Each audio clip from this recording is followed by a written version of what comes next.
Let's do this. 3, 2. This is the day. My name is Amonje Oluchiri. I'm the founder and the executive director at Wellness for Greatness Kenya. I'm also a general council member at the World Obesity Federation. All right. Moses, let's talk about obesity. What is obesity, first of all? Let us just make sure that our listeners understand what obesity is and maybe the state of obesity in the world and maybe in the country. Okay, thank you very much. Obesity currently is the new silent killer. It's a disease that can decrease the expectancy of a child, and unfortunately, it does not receive the prioritization commensurate with its prevalence and impact. And if you look at emerging economies like a country like Kenya, yes, obesity has not been given attention at all, including by government, and that's why we are seeing a skyrocketing rate of childhood obesity, and people, and also the risk factors and diseases like diabetes and hypertension. Most of our senior citizens are suffering from these conditions that are also as a result of overweight and obesity. Okay. All right, let's talk about obesity and overweight, because you have mentioned overweight. So is obesity and overweight one and the same thing, or are they different stuff over here? Yeah, okay. The fundamental cause of obesity and overweight is an emerging imbalance between the calories consumed and calories expended. I'm sure you've heard when people go to the gym, they're being told you're supposed to be burning fat. So, the difference between obesity and overweight is actually determined by something called BMI, which is the body mass index. So BMI is used to assess whether a person has appropriate weight according to their age, sex, and even height. Yes. So it's calculated whereby you have the weight in kilograms divided by the square of the height in meters. So for somebody who's considered to be overweight, the BMI is between 25 to 29.9. For persons who is overweight, the BMI is 30 or more than 30. Then there are people who are also underweight. Their BMI is normally less than 18.5. And then those who are considered to have a healthy weight range, the BMI is between 18.5 to 25. What are some of these factors that you can list down that are the biggest causes of obesity? Yeah, the root causes of obesity are actually complex, and there are many factors that contribute to obesity. Yes. It can be one factor, or it can be a combination of factors. But some of them would include the genetics. There is the issue of sedentary lifestyle, physical inactivity. There's also maternal weight and health during pregnancy. There is excess consumption of unhealthy diet, especially when it comes to processed food. Okay. There's also the issue of stress, depression. I don't know whether you've had when the people who, when they have stress, they tend to eat a lot. Yes. Yes. So those are some of the factors that cause obesity. Yes, you've mentioned something to do with genes. So does that mean that obesity is something that can be hereditary, or? Yeah, there's a very strong genetic component when it comes to obesity, and also when it comes to the weight of the mother before and during pregnancy. So a person's genetic makeup may make him or her susceptible to obesity. Okay. But these other factors definitely that I've mentioned are required to complete the picture. However, it's very possible to reverse this condition, or rather to put obesity at bay by practicing healthy lifestyles. What is the harmful part of obesity when it comes to one's health? Yeah, thank you for that question. You see, obesity, as I told you, is a risk factor for most uncommunicable diseases. All right. And obesity itself is a disease. Unfortunately, it's not being considered like it's a disease. So the fact that it's a disease is definitely harmful to your health. And the fact that it's a risk factor for most of these uncommunicable diseases that I will list them down for you, it also shows that it's also harmful to your health. Yeah. So there are immediate and long-term effects of overweight and obesity. And they include diseases like high blood pressure, or rather high cholesterol. All right. People can also get breathing problems, such as asthma. There is the issue of type 2 diabetes. You can run into problems like anxiety and depression. You can also have joint and muscular disorders. The people suffer from poor self-esteem and also quality of life. Social problems and stigmatization because of things like stigma, like bullying, and also some cancers can come as a result of obesity. All right. Then there is also now the issue of COVID. COVID is also something that we talk about. And if you've been following on what the World Health Organization, the Minister of Health, are talking about when it comes to COVID, the World Health Organization has highlighted that NCDs as a risk factor when it becomes those diseases, you normally hear them talking to them and calling them as underlying factors. Yeah. These underlying factors are the ones that contribute to COVID. When somebody has an underlying factor or the immune system is compromised, then COVID will definitely strike hard. So obesity also makes COVID outcomes to be much worse. Okay. The time for COVID, and we're trying to make sure that all of us are staying healthy so that we can not tusipelekwe mbio sana na COVID. How can this person make sure that he stays a little bit more healthy so that he can avoid even being completely put down by COVID? So in terms of how you're talking about how to prevent overweight and obesity, or just managing the condition? Yeah, okay, just let us talk about managing the condition first of all, and then we talk about how we can avoid it. Yeah, okay, number one, when people living with obesity, number one, they need attention and care. Yes. From themselves, from families, and also from the medical profession. Yeah. So in terms of what they eat, since there are people who are at risk, number one, they need to follow the guidelines that are given by the Ministry of Health, like social distancing, when it comes to washing hands or wearing masks. Yeah. At least they really need to follow those recommendations that are issued by the Ministry of Health and also the World Health Organization. Yeah. So that is the best way first. And then when it comes to now managing the disease long term, the change of lifestyle, the engaging in physical activity, there is also practicing healthy diet. Those are some of the things that can be done to be able to reverse the condition. Yeah. All right. Can we categorize it maybe more of a physical or a mental health issue? Because you say that stress can also cause obesity when people do stress eating. So is it more of a physical or a mental issue? Yeah, it's both. Actually, it's both physical and mental. It's obesity is physical disease, and because of the diseases that I've told you that are associated with obesity. And also, it's also a mental issue because, as I told you, there's the aspect of people can undergo stress before and during the condition. Yeah. So it's both a mental and a physical condition. Okay. And like, for example, okay, just go on.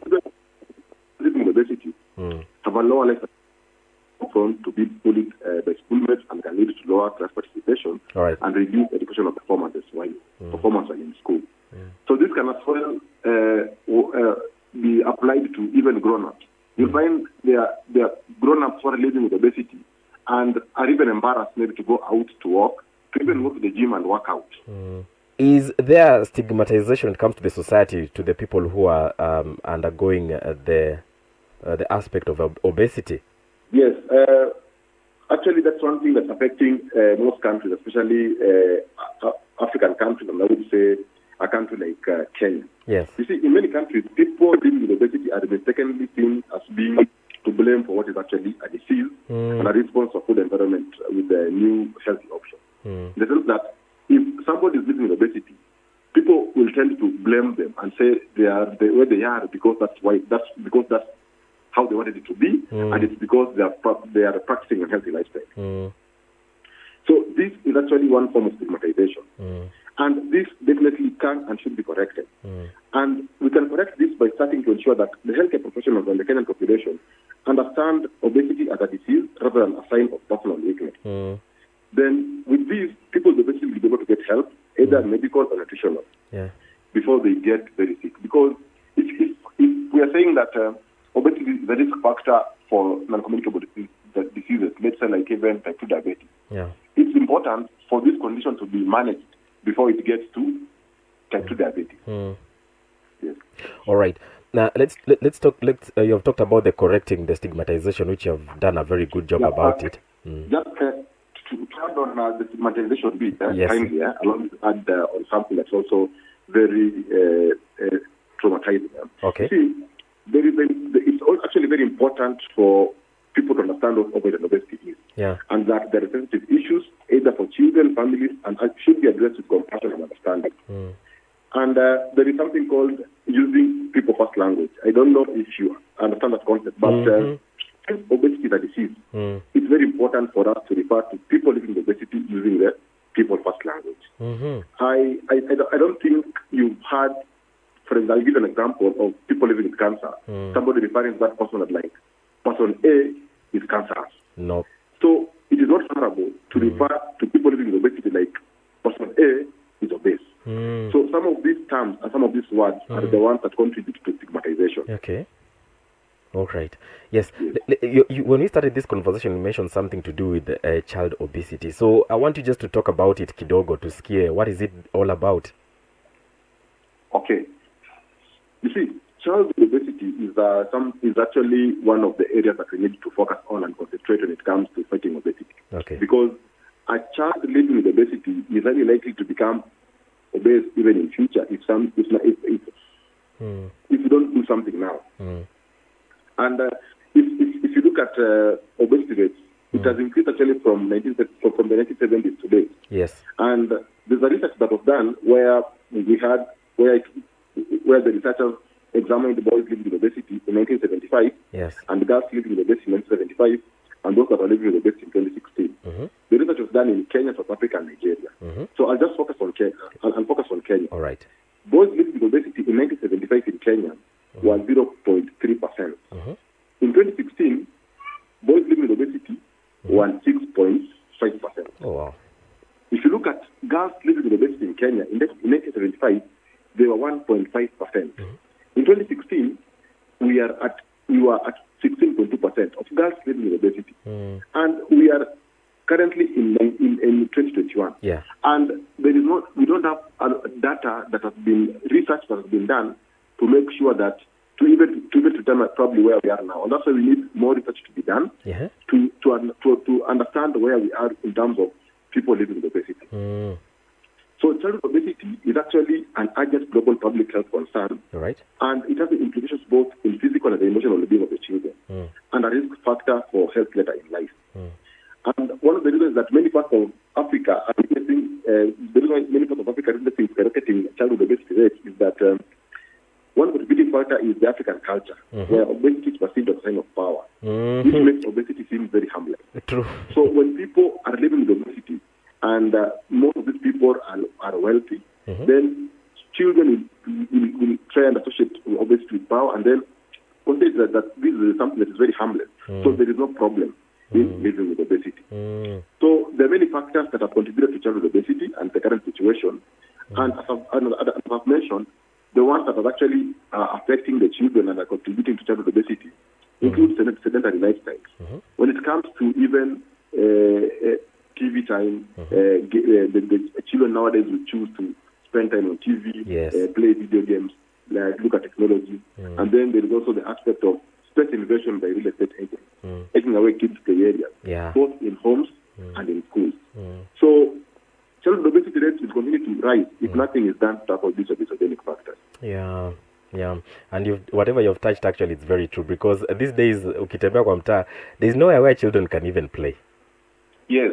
It is totally everywhere. We have buildings everywhere. Somebody has grabbed something somewhere. And also, the kids these days, they grow up using their phones at a very early age and playing video games. You know, when some of us were growing up, we used to go out there and sweat. Unarudi nyumbani umechafuka kabisa. Exactly. And you know, nowadays there is that aspect of competition, and when it comes to schools, where you want your kid to be number one. So when kids want to go out and play or even just engage in sport, parents really do not associate sport as something that is very important. And this culture began actually in schools. You know, during our time, when it came to physical activity, when you did something wrong in school, the form of punishment will be go and run, physical, do press ups, sit ups. So there is that negativity when it comes to physical activity. So when you're being told to run, it's a punishment. So kids do not embrace physical activity. But in real sense, now physical activity is starting to be something that is very important. Yes. You've talked about culture. I'm just wondering, can we link the culture of fast food eating, especially in urban areas, to the rise of obesity among the urban population? Yeah, you know, fast food eating is actually something that is it's actually outdoor and indoor, even in the homes. Yes. There is a way even foods are being made at home that is actually contributing to a rise in obesity. Fast food can be associated with unhealthy food choices because of excess calories that people that Yeah. people get from consuming fast food meals. Yeah. These excess calories definitely contribute to weight gain, Yeah. and then lead to overweight and obesity. Okay. Let me bring this to perspective. Mm-hmm. You see, these entities that we're talking about and even obesity have existed among African communities for many millennia. These diseases were controlled and effects minimized, largely because of people's lifestyle and adoption of healthy and efficient food. Yeah. So in the traditional days, there was abundant knowledge in came to have these that could have been used to mitigate that. Yeah. But with the advent of contemporary medicine and lifestyle, traditional foods have been pushed to the periphery, Yeah. leading to an upside of lifestyle diseases. Because you can't tell me now that people the traditional people never used, that we never had obesity at that time, or even the things like type 2 diabetes. They were there, but Yes. there's something they used to do. They used to eat, their lifestyle made sure that they put obesity and this NCDs at bay. Yes. So therefore, one of the things that I normally recommend and I'm recommending is that there is need to document the African knowledge on how NCDs were controlled and treated in the past. So we need to collect and conserve the traditional foods and medicinal plants so that we preserve them, so that we don't lose them. Because you can imagine the way every pieces of land everywhere in Nairobi, in towns, and also in rural areas. Every person wants to do construction, to build houses. Yeah. So we are killing these medicinal plants and these foods that were being used to put obesity at bay. Another thing is also the traditional cooking style, which is very different from the contemporary style of cooking. So we also need to make sure that, in as much as we want to eat healthy food, we need to know how to cook the healthy food. Yeah. All right, Moses, as we wrap up this conversation, if there's somebody out here who knows someone, or they are living with obesity, where can they seek professional help in this country around our borders of Kenya? Okay. Before I talk about seeking professional help, it's also important that we also talk about prevention of obesity. Yeah, prevention. Exactly.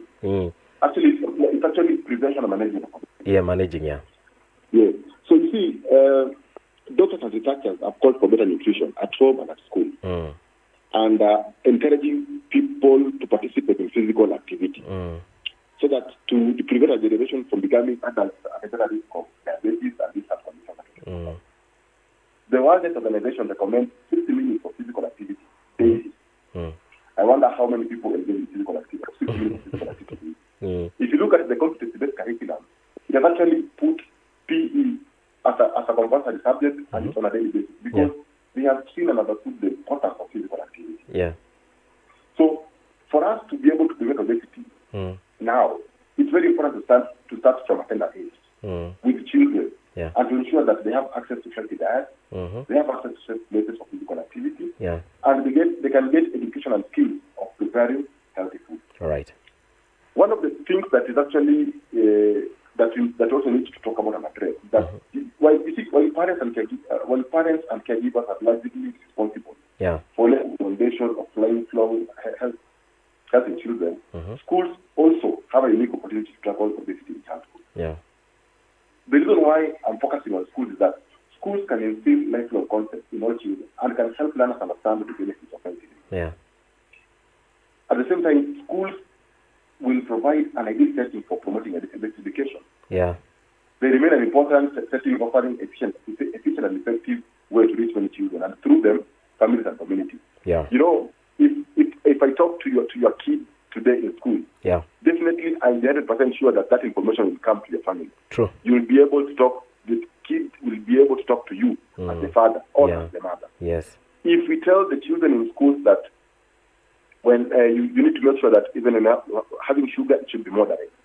This is a practice that these children will ensure, even apart from school, it's even carried at home. And this is the reason why I'm saying this, Modicks. Yes. See, the school year covers a period that runs from childhood to adolescence. Yeah. These are influential stages in people's lives when lifelong sustainable health-related behavior, as well as beliefs and attitudes, can be developed. At this time, children are usually particularly very receptive then habits can be established, and longer-lasting impact can also be achieved. Yeah. Yes. All right. So when it comes to the professional health, as you've asked. Yes. We have organizations in Kenya that focus on that can also advise and also provide people living with obesity. Yeah. The organizations that are used with the Wellness Progressive Kenya. We are available. We reach out to different communities. We reach out to schools, parents, learners, and we normally encourage the promotion of physical activity and mental health for maternal health. Yeah. We have the non-communicable NCD Alliance. It's also an organization that people are reach out to. We have the health and diabetes groups also that work in this area. And above all, we have the World Obesity Federation, the organization where I'm currently also representing Kenya. Right. The World Obesity Federation, they normally communicate. If you follow their social media pages, if you visit their website, they have analysis information when it comes to obesity prevention, management, and also just recommendation. Yeah. We have also resources online that people can also search on and also learn more about obesity. Okay. And also doctors. Doctors are very important when it comes to managing and providing health for people living with obesity and overweight. Thank you very much, Moses. I really appreciate your time. I know time really runs so fast when we're having such kind of a good conversation. But you have learned so much, and really thank you so much for creating time for us, and we wish you all the best. Let's do this. 3, 2. This is the day.